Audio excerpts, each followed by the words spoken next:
Hey guys, what is up? My name is Eric, also known as Aviator, and I'm coming at you live once again from my home here in Central Florida. Now today is Sunday, and I'm bringing you guys something that you all have been asking me for quite a while.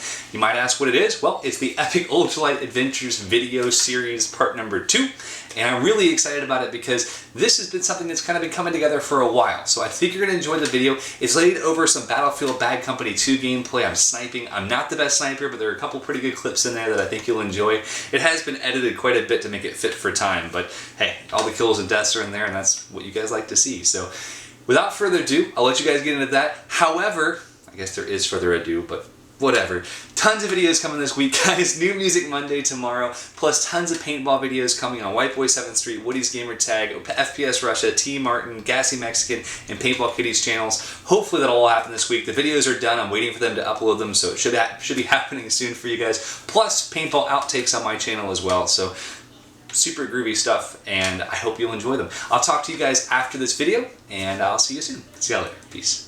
Alright guys, welcome back. My name is Eric, also known as Aviator, and you're watching part number 2 of the Epic Ultralight Adventure series. Now, if you watched the first video in this series, you already know how I ended up on this adventure. At 16 years old, I was flying a little tiny ultralight aircraft from South Florida all the way up to Northwest Arkansas, 100% on my own. It was an incredible experience for me, and I'm excited to be sharing it with you now. Also in the first video, we talked about how I planned the trip. I put together in detail over several weeks or a month of time a very intricate plan for 18 scheduled stops, making sure that each of these stops had car gas that I could use for the ultralight, making sure that each of these stops had airports that would be open to make sure I could buy the car gas. Every little step of the way was planned out, but of course, as with all adventures, things don't go necessarily according to plan. So I left you in Perry, Florida, where I was hanging out with these incredibly redneck firefighters, and they were teaching me how to set a fire and get away with it if I wanted to cheat on insurance, and they were driving me to the gas station in their fire truck, their little brush truck, to hook me up with some extra gas. So that's where I left you guys, but I want to go ahead and jump forward to what happened next. Now obviously I'm on my way back to the airport. We see that pillar of smoke. I'm hanging out with the firefighters. It's a great time, but I had to get back to the plane because I had a lot more flying to get done in the next 2 days. So as soon as we got back to the plane, I took this picture. Here's the airplane. Here's the brush truck. Here's one of the firefighters. Pretty rad if I do say so myself. By the way, guys, I just found these photos in one of my boxes from the move.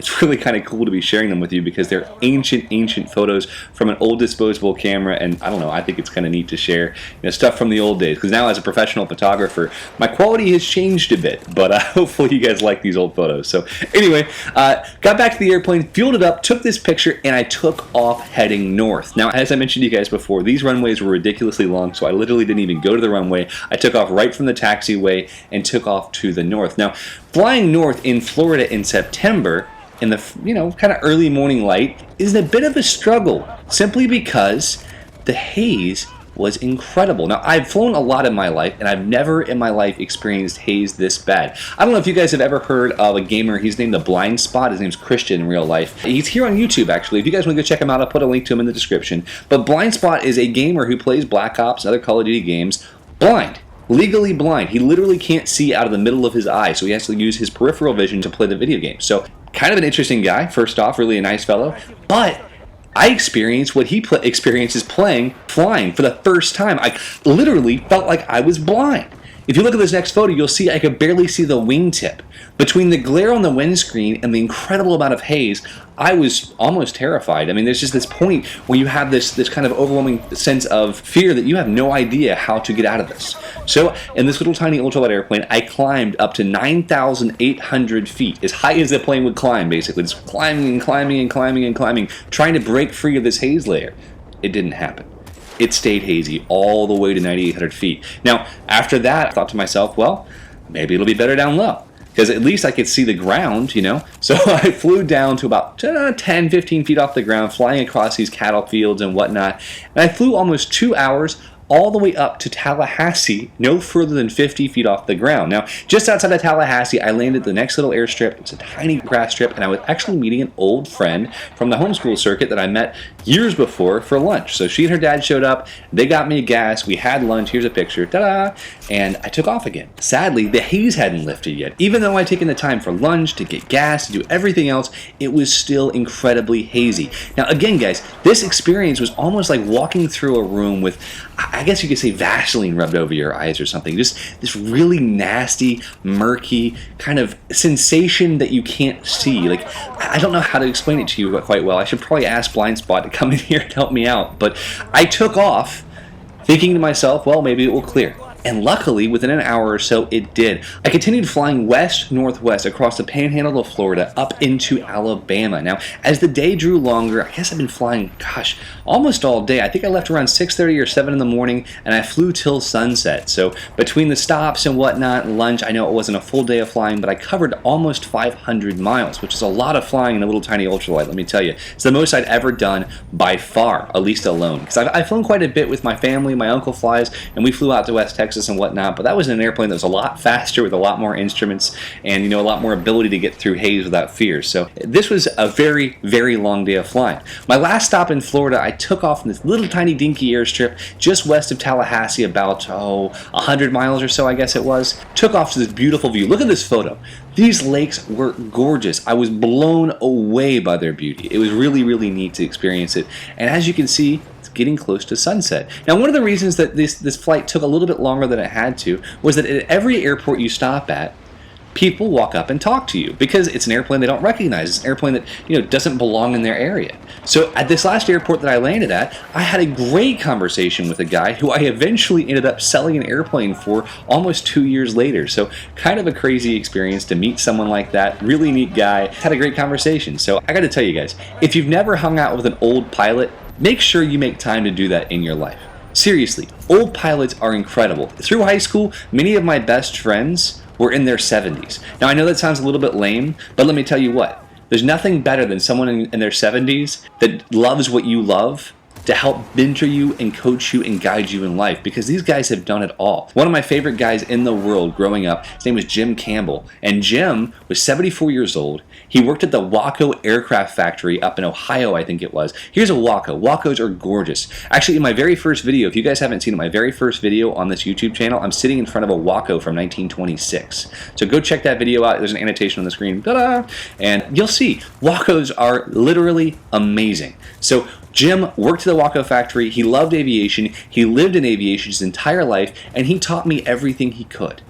He'd just take me out to lunch, and we'd talk about airplanes. He'd figure out ways to get me flying. It was really an amazing experience to find someone who had been through life, find someone who would, you know, experience the world in a way that many of us youngsters would never be able to because they've come through the golden era of something. I mean, can you imagine growing up in the golden era of, I don't know, say flying?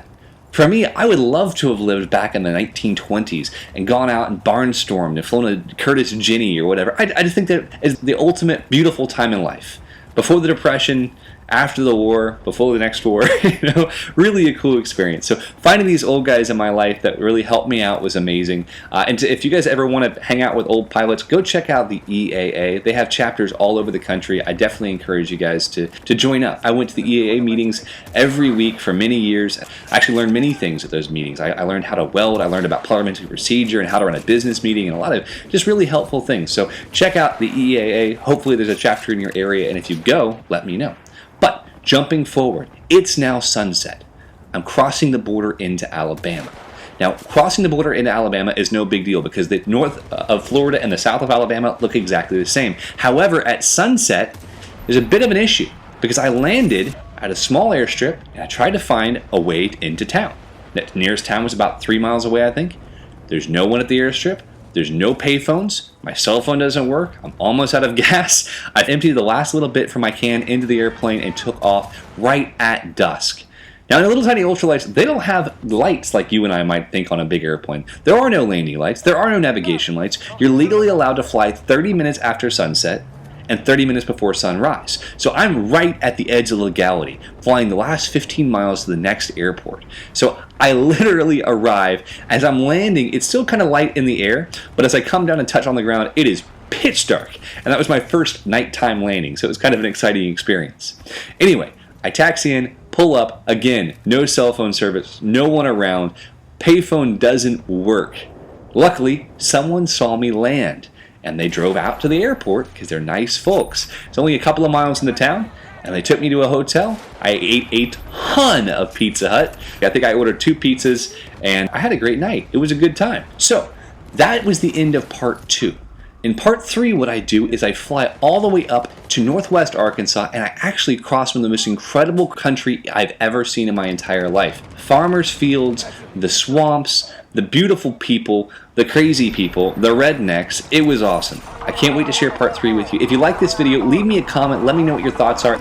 If you want to hear more about it, I will put together part 3. And yeah, thanks so much for watching, guys. Have a great day, and I'll talk to you later. See you. Alright guys, welcome back. One more quick topic, just so you know, I do have a live stream today. I've just started live streaming, I'm completely new to it, but there's a new live stream going live right around the same time this video goes up. So if you happen to see this outro, check out my live stream. The link will be on the screen, somewhere around here. Yeah, somewhere around here. It'll be on the screen, justin.tv/theav8tqr is my live stream channel, and I've been having a blast streaming the last couple of days. Finally got some of the technical difficulties ironed out, and I hope to see you there. So come follow me over there, and I'll see y'all soon. Peace out. Later, guys.